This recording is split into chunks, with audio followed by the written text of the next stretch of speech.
بسم اللہ الرحمن الرحیم۔ السلام علیکم دوستو، آج کی میری یہ ویڈیو ایک بہت ہی خوبصورت سبق آموز کہانی ہے۔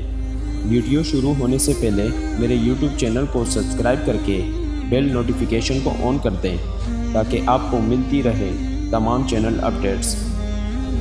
مدینہ کی ایک جانب ایک چھوٹا سا گھر تھا جس میں ایک نابینا بوڑھی عورت رہتی تھی، جس کے پاس ایک ڈول، ایک بکری اور کھجور کے پتوں سے بنی چٹائی کے سوا دنیا کا کچھ سامان نہیں تھا۔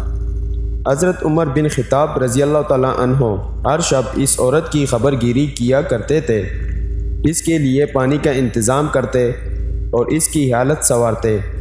اس بات کو ایک عرصہ بیت گیا۔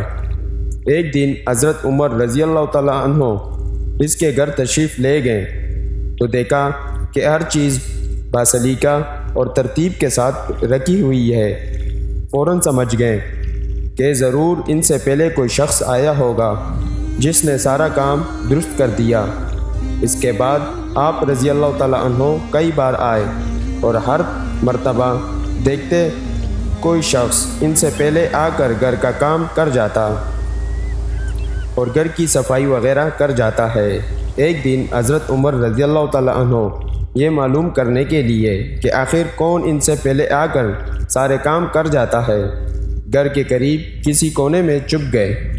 اچانک ایک آدمی کو گھر کے قریب آتے دیکھا۔ اس نے دروازہ کھٹکھٹایا، پھر اندر چلا گیا اور ابو بکر صدیق رضی اللہ تعالیٰ عنہ تھے جو ان دنوں مسلمانوں کے خلیفہ تھے۔ حضرت عمر رضی اللہ تعالیٰ عنہ اس پوشیدہ جگہ سے باہر آئیں۔ آپ رضی اللہ تعالیٰ عنہ کے لیے حقیقت امر واضح ہو گئی۔